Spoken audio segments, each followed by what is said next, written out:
ការផ្ដល់អាំងប៉ាវដល់កងកម្លាំងចម្រុះជាទ្រង់ទ្រាយធំមួយរបស់អ្នកស្រីជឹងសុភីជាម្ចាស់ក្រុមហ៊ុនភៀពីមិចនៅថ្ងៃចូលឆ្នាំថ្មីប្រពៃណីចិនវៀតណាមនេះជាការឆ្លុះបញ្ចាំងអំពីកងកម្លាំងចម្រុះរបស់រដ្ឋាភិបាលស្ថិតនៅក្រោមឥទ្ធិពលអ្នកជំនួញដ៏ធំមួយនៅកម្ពុជាក្រុមអ្នកការពារសិទ្ធិមនុស្សនិងក្រុមអ្នកវិភាគបានលើកឡើងថាការផ្ដល់អាំងប៉ាវជាទ្រង់ទ្រាយធំហើយបើកចំហរបស់ប្រធានក្រុមហ៊ុនភៀពីមិចគឺអ្នកស្រីជឹងសុភីហៅយាយភូដែលជាភរិយារបស់លោកឡាវមេងខិនជាសមាជិកព្រឹទ្ធសភានៃគណៈបកប្រជាជនកម្ពុជាដែលលោកជាប្រធានក្រុមហ៊ុនសុកាគូអភិវឌ្ឍបង្កក់ដ៏ចម្រុងចម្រាស់មិនទាន់ដោះស្រាយបញ្ហាចេញនៅឡើយរវាងប្រជាពលរដ្ឋនោះថាជាការលាតត្រដាងអំពីឥទ្ធិពលរបស់ខ្លួនមន្ត្រីឃ្លាំមើលសិទ្ធិមនុស្សជាន់ខ្ពស់នៃអង្គការសិទ្ធិមនុស្សលីកាដូលោកអំសំអាតបានអះអាងថាកាលពីថ្ងៃអាទិត្យទី10កុម្ភៈអ្នកស្រីជឹងសុភីបានផ្ដល់អាំងប៉ាវដល់អាំងប៉ាវនីមួយៗមានលុយនៅក្នុងនោះចន្លោះពី 30,000 ទៅ 50,000 រៀលឲ្យទៅកងកម្លាំងរដ្ឋាភិបាលជាង 1,000 នាក់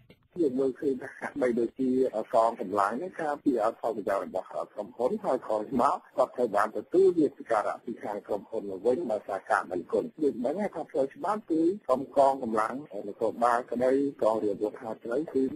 ការពីនិងរក្សាសម្រាប់ផ្នែកផលប្រយោជន៍សាធារណៈមានទិលេហិកជាច្រើនដែលក្រុមមន្ត្រីសិទ្ធិមនុស្សនិងអ្នកវិភាគបានលើកឡើងពីភាពមិនប្រក្រតីក្នុងការផ្ដល់អាំងប៉ាវរបស់ប្រធានក្រុមហ៊ុនអចលនទ្រព្យដ៏មានឥទ្ធិពលមួយឲ្យទៅក្រុមសមត្ថកិច្ចកងកម្លាំងប្រដាប់អាវុធចម្រុះនេះដោយសារថាការផ្ដល់អាំងប៉ាវជាប់ទាក់ទងនឹងទំនាស់ផលប្រយោជន៍ពលគឺនៅពេលក្រុមហ៊ុនបណ្ដេញចេញប្រជាពលរដ្ឋនៅតំបន់បឹងកក់កន្លងមកគេសង្កេតឃើញកងកម្លាំងសមត្ថកិច្ចទាំងនោះជាអ្នកចេញមកការពារក្រុមហ៊ុនសុកាគូដែលទាក់ទងនឹងលោកអង្គញាឡាវមីងខិនដែរនោះរហូតដល់កងកម្លាំងបានប្រើអំពើហិង្សាដល់ប្រជាពលរដ្ឋថែមទៀតម្យ៉ាងទៀតក្រុមហ៊ុនភៀពីមិចរបស់អ្នកស្រីជឹងសុភីឬហៅយាយភូបានទទួលដីសម្បត្តិសេដ្ឋកិច្ចនៅខេត្តពោធិ៍សាត់និងនៅខេត្តកំពង់ឆ្នាំងពីរដ្ឋាភិបាលជាង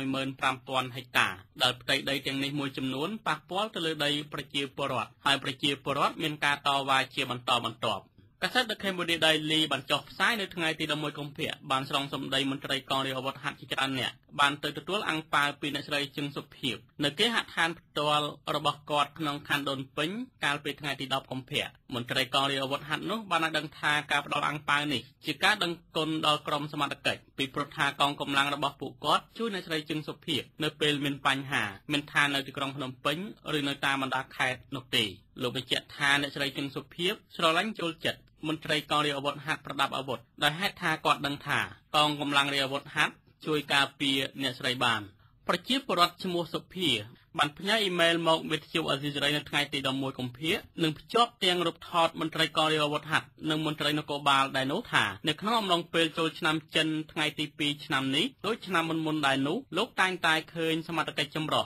ជិះម៉ូតូប្រសាយទាំងវង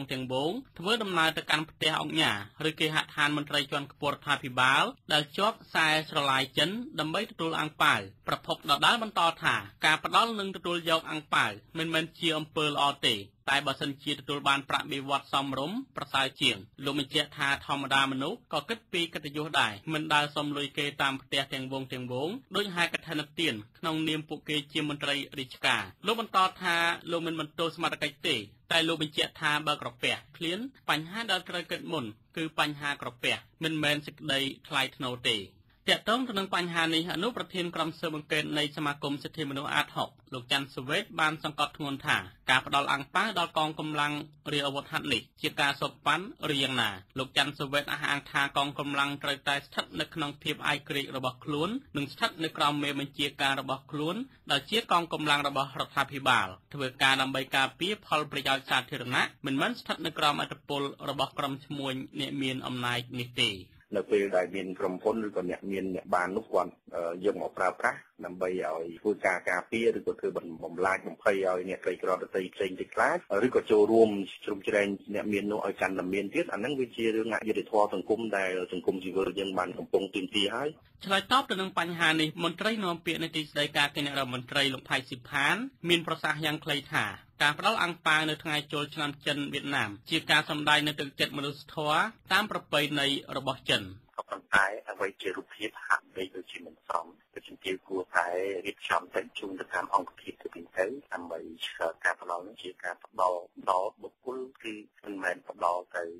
ឯកសណ្ឋានឬអង្គភាពទេបាទ បន្ថែមពីលើនេះទៀតក្រមមន្ត្រីសិទ្ធិមនុស្សបានលើកឡើងថាមន្ត្រីករីអាវុធហត្ថមួយចំនួនធ្វើការស្ថិតនៅក្រោមឥទ្ធិពលអ្នកមានអំណាចធ្វើការដើម្បីការពារអ្នកមានទ្រព្យសម្បត្តិស្ដុកស្ដំមិនមែនការពារផលប្រយោជន៍សាធារណៈនោះទេម្យ៉ាងទៀតការផ្ដល់អាំងប៉ាវជូនកងកម្លាំងសមត្ថកិច្ចដូចនេះជាសារមួយដើម្បីបង្ហាញដល់សាធារណជនពិសេសក្រុមអ្នកដែលមានចំនួនដីធ្លីជាមួយក្រុមហ៊ុនស៊ើកាគូនិងក្រុមហ៊ុនភៀបពីមិចនោះថាក្រុមហ៊ុនទាំងពីរនេះជាក្រុមហ៊ុនដែលមានអំណាចហើយគេអាចប្រើប្រាស់កងកម្លាំងប្រដាប់អាវុធដើម្បីការពារផលប្រយោជន៍របស់ក្រុមហ៊ុននៅពេលណាក៏បានភ្ជាប់ទៅនឹងបញ្ហានេះក្រុមមន្ត្រីសិទ្ធិមនុស្សបានលើកជាឧទាហរណ៍ជាក់ស្ដែងដែលមិនទាន់មានដំណោះស្រាយនៅឡើយនៅតំបន់បង្កក់ទោះបីជាលោកនាយករដ្ឋមន្ត្រីហ៊ុនសែនបានសម្រេចកាត់ដីជាង12ហិកតាឲ្យអ្នកភូមិបង្កក់ក្តីប៉ុន្តែបញ្ហានេះក្រុមហ៊ុនឬអាជ្ញាធរមិនទាន់បែងចែកឬបង្ហាញទីតាំងច្បាស់លាស់ជូនប្រជាពលរដ្ឋនៅឡើយមកទល់ពេលនេះជារឿយៗនៅពេលអ្នកភូមិបង្កក់ធ្វើការតវ៉ាគេកត់សម្គាល់ឃើញក្រុមសមត្ថកិច្ចតែងតែបង្ក្រាបប្រជាពលរដ្ឋជារហូតគិតតាំងពីឆ្នាំ2007មកបន្ទាប់ពីរដ្ឋាភិបាលបានផ្ដល់ដី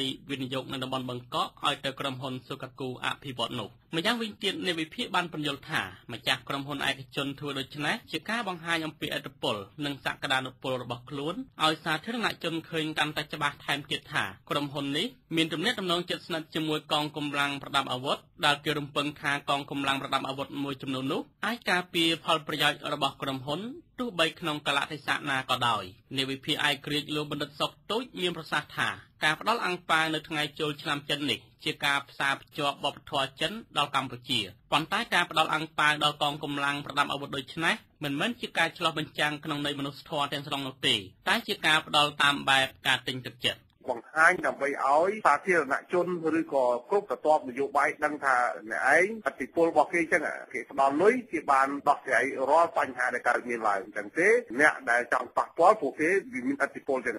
លើកពីនេះទៀតទាំងអ្នកវិភាគទាំងក្រុមសិទ្ធិមនុស្សបានលើកហេតុផលថាកងកម្លាំងចម្រុះទាំងអស់ជាកងកម្លាំងរបស់ជាតិដូច្នេះបើក្រុមហ៊ុនឬបុគ្គលអ្នកមានអំណាចទាំងនោះចង់ផ្ដល់អំណោយណាមួយដល់កងកម្លាំងគឺត្រូវផ្ដល់ជាកញ្ចប់ទៅអរដ្ឋាភិបាលឬឲ្យតាមរយៈស្ថាប័នរបស់ពួកគេជារួមខ្ញុំធីនសាការីយ៉ាវិទ្យុអាស៊ីសេរី